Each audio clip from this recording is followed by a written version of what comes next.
In this video, we're going to talk through sermon prep for our first lesson in our How to Win It Parenting series. You can find this online. In fact, below this video, you can get all the links that you need, everything that we're going to be referring to. In fact, we're going to actually go through my sermon note document. My wife and I are going to go through it because actually we're going to preach this together. We're actually going to team preach this on Sunday, and you'll see we're going to kind of swap off sections of the sermon. So we're going to just take some time to talk through that right now so that as you're prepping this, whether you're going to preach it yourself or maybe for you in your context, you'll have your wife preach it with you also. I think it'll make it a lot more interesting, as you'll see. So we're going to walk through that right now. So take a look at those notes below as we go through it with you. So as you see here in the intro, we really want to hook parents by identifying some of the more common ways parents try to, well, in their mind, think that they're being intentional and having a plan with their kids. You know, we start preschool when they're way too young. We pay lots of money on club teams because we want them to be good at sports. Things like that. Just trying to get a hook for parents that they could feel like, okay, yeah, I relate to that example. And you'll notice there that there's a bonus video that you can download. It's just a short little video, Do You Live Up to Your Parents' Dreams? And we're going to actually insert it right there even after we've started the sermon. Now, you'll also notice there that I've inserted my own personal example. So coming out of that video, again, that short video with just a bunch of people sharing their answer to the question, what were your parents' dreams for you? I'm going to answer that for myself because we're going to start the sermon with me probably up there. So I would just encourage you, just be careful about that when you're sharing your own dreams. As Tracy said to me, if you're the perfect child, don't share that. I'm gonna actually make a joke right there about how my dad said that I could be president if I wanted to be, and he meant that as a compliment. And then I'm going to say, well, now I'm wondering if he meant that as his goal for me. So I'm going to try to make that kind of light. Remember, in your sermon intro, keep it light. You want it to be introductory, and more than anything, you're going to try to hook them. And the hook here, as Tracy said, the hook here is, and what we're going to be talking about in this whole lesson is when you're purposeful about parenting, then you can define the win and you can make sure you're actually winning rather than just sort of unintentionally parenting. And so keep that in mind, even as you listen to our sermon prep video here. That's kind of what you're going for. Remember, try to be clear. Try to be as clear as you can in your own mind, even as you listen to us explain where we're going and what the trajectory of the sermon is. Now, from there, I'm going to get into the example of King David, and you'll see that first slide is that David was the greatest king in the history of Israel, but he was a failure as a father. And so that slide will stay up as I explain just that whole idea. Now, I'm specifically going to just reference this story with David's son Amnon and his half-sister Tamar, and how because David responded in weakness, he didn't discipline. The result of that was a couple years later, Absalom kills Amnon. And so we see that just the result of David's lack of intentional parenting there. Now, I'm going to use a slide for another story, a related story, when Absalom's younger brother, later on, Adonijah, plotted to steal the throne of David. And it's interesting what it says there, and that's that next slide. It says, now his father, King David, had never disciplined him at any time, even by asking, why are you doing that? And I'm going to focus on that particular concept there, just even that verse that says that David never disciplined him at any time, and he never even said, why are you doing that? He never even challenged him. Now, obviously, I think that relates way back to when Adonijah was young and probably just David's way of parenting. He wasn't purposeful. As purposeful as he was with his wars and even with his women, he wasn't very purposeful with his parenting. And we see the result in David's life. I mean, it really was a failure. Now, probably right there, I'm going to share another personal example of how my parents disciplined me. And in my case, I'm going to say, now, this would not have been written about my father or my mother because they were very good at disciplining. Probably share a little funny example of a time they disciplined. And again, keep it light and mix in my own example. Trying to get people to think about, am I purposeful or not? And that will lead to the next section in the sermon, which Tracy's going to take and get up and preach that next section. Okay, so coming out of those examples, then we go to the next slide, and here's the talking point. King David didn't fail on purpose as a parent. He failed because he didn't parent on purpose. So here it's just going to be important to emphasize, as parents, we come home with our kids from the hospital and all of a sudden it's like, we're in charge. What are we supposed to do? And you think about any other thing that we embark on in life, a business, when you buy a house or a car, we do research, we plan, we save our money, we do all these things to prepare for it. Yet with parenting, oftentimes we just kind of thrust ourselves into the role and think it's just going to kind of take care of itself. And so usually what happens with that then is if we're not parenting on purpose or with a plan, if we don't have a strategy or a mission or what we even want to accomplish as parents or what we want our kids to turn out to be, then we're just kind of lost, flailing around with no direction. And in the end, that's going to be hurtful to our kids. Yeah, and that's probably how you're going to actually preach that. Notice it's not real preachy. She's just explaining it just like that. Real simple explanation. So then the goal is to encourage them to be clear and purposeful. In fact, we have a related topic there called getting 5-point clarity on parenting. So one of us will probably mention that, encourage people to check that out. We won't have time to go over that in the sermon, but if you want to check that out as you're prepping for the sermon, it probably would be helpful because the 5-point clarity link talks about mission, vision, values as parents, what your strategy is as a parent. So that'll be really helpful. Again, that's for maybe a small group or a mentoring context, or even for a husband and a wife to do together as a follow-up to the sermon. And keep in mind that this sermon really is going to probably trigger a lot of those kinds of conversations.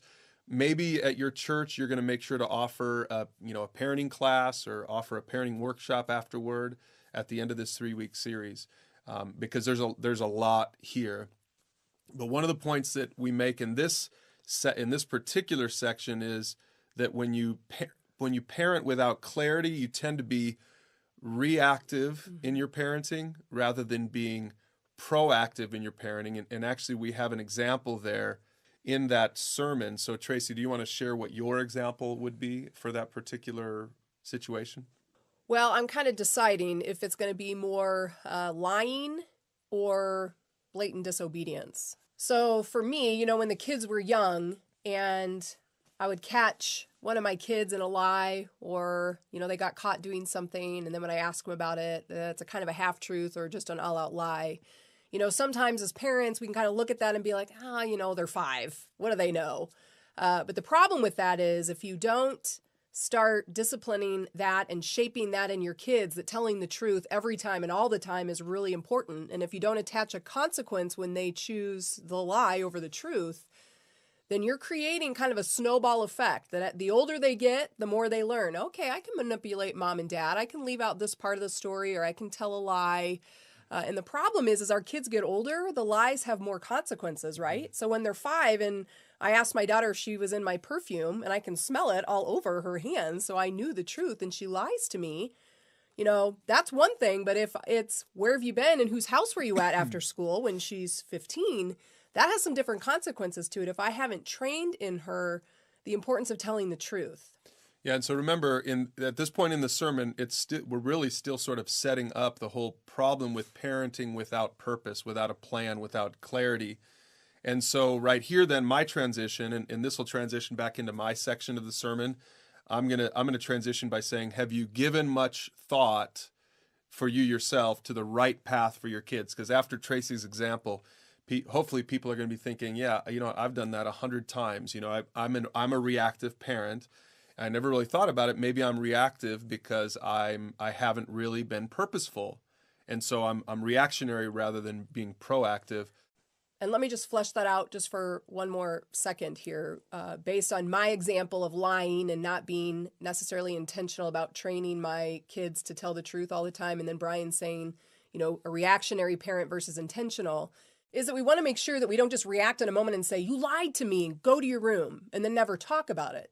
The intentional part of that example would be that you have to go into their room and to say, here's why it's important to tell the truth, and here's the consequence for when you lie. And here's why that's important, because I need to be able to know that I can trust you, and I can't trust you if I don't trust what you say. So when your actions and your words don't match up, then that becomes a trust issue, which as you get older will become a bigger and bigger problem. Because if you want us to trust you, that's going to mean, can you take the car when you're 16? Can you go with your friends to the movie? Those kinds of things. So that's where the reactionary versus the intentional parenting kind of comes into play, that there's more here than just If your kid lies to you in a minute, that you yell at them and send them to their room and shame them. The intentional parent is going to say, we need to train and teach you why lying is wrong and why, encouraging the truth every time is necessary for your character development. And that transitions right into the next section where we talk a little bit more about the need for getting your kids on the right path. In fact, it's a lie in today's culture to let the kids discover their own path. The slide for this section says this: without the guidance of parents, many kids will default to a path of selfishness and destruction. And we'll go right to the Proverb 22:6 from there. Train up a child in the way he should go, and even when he is old, he will not depart from it. So again, the emphasis here is going to be on that idea of there is a way that kids should go. That's not what our culture tells us, but that is what the Bible tells us. The Bible says that parents should train them up, that there is a direction. We should put our kids on a vector. We shouldn't just let them just follow their hearts, right? So that's what we're emphasizing in this particular section. We should have a plan. We should be purposeful as parents. We shouldn't just let them just go wherever they want, right? So now some people might be listening to that if they're not believers, and they might have to be convinced about that. So just be aware of that with your congregation in mind. But there's a couple of notes that we have there in my sermon notes I want you to take a look at real quick. The first note is that we're not talking about raising holier-than-thou kids who separate themselves from regular people, but we're talking about young people who learn how to think critically about the secular world that they live in, and that they really buy into the worldview of Jesus. Now, depending on your church, depending on your congregation, you might really need to emphasize this. Maybe you don't need to emphasize this, but I just know on this particular case, in this particular section, I think some parents might mistakenly think that we're saying that we want to raise kids who are just like out of the world, separated from the world. And I know we're very sensitized to that. We don't want a church filled with Christian parents who think that the idea is to get them to be separatists and to not have friends and to not sort of engage in the world. So we're not just trying to, and we have to figure this out with our own kids, 13 and 15, our kids are. But we're always trying to encourage them, listen, be in the world, but don't be of the world. So when it says train up a child in the way they should go, we're not trying to train up these Christians that can't really relate to all the other kids. So just be aware of that. I know we're probably going to address that briefly in the sermon itself. And so for you in your context, you also might want to address that. But the second note, probably this is even more obvious, is some people bristle against that verse because some people think that verse says that it's a promise that if you're a godly parent, your kids will be godly. And then conversely, if your kids aren't godly, and just be aware of this as you're preaching this sermon, some parents might just be sitting there just with guilt and shame because their adult kids aren't pursuing God or something like that. So really try to be sensitive to that. I know we're going to try to be sensitive to that in our sermon. We're going to say, listen, this isn't a promise. This is a proverb. It's a principle. It's talking more about our responsibility as parents to do our part. But it's not saying automatically that if you do your part as parents, that your kids will automatically be great kids and love Jesus, okay? So just maybe be ready to make that note. It shouldn't be a major sidetrack, but be ready to make that note at this point in the sermon. So moving into this next section, then, we're going to transition to, so what exactly is the course that we should chart for our kids? So we highlight a few of the examples, of what our culture would tell us is, well, your kids should follow their heart. Whatever makes them happy, whatever gets them excited, that's what they should do. That's success.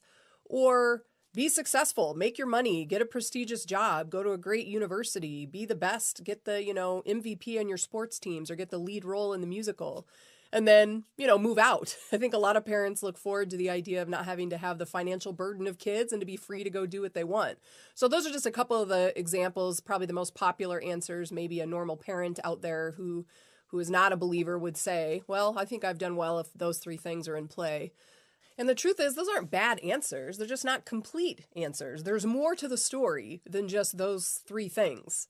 So that's where we want to introduce this idea of going full circle. This idea that we're really winning as parents if we get our kids to trust Jesus, to live to honor him, and then help other people to grow in their relationship with God.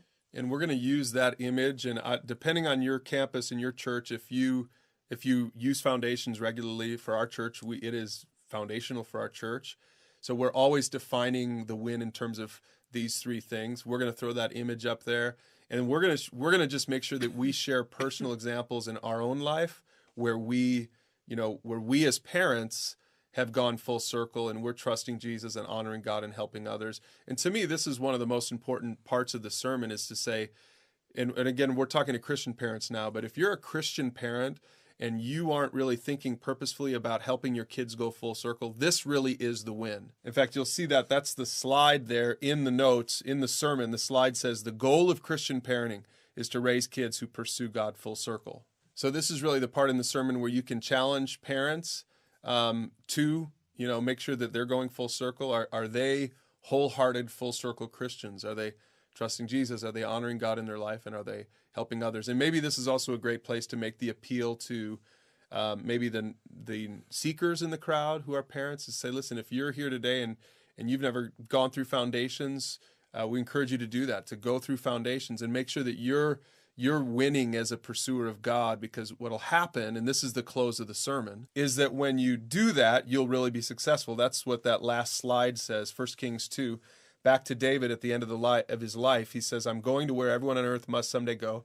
Take courage and be a man. Observe the requirements of the Lord your God and follow all his ways. Keep his decrees, commands, regulations, and laws written on the law of Moses, so that, and here's the key part, you will be successful in all you do and wherever you go. Now that's the ending slide right there, and we're specifically using that word there, you will be successful, because after all, the name of the series is How to Win at Parenting.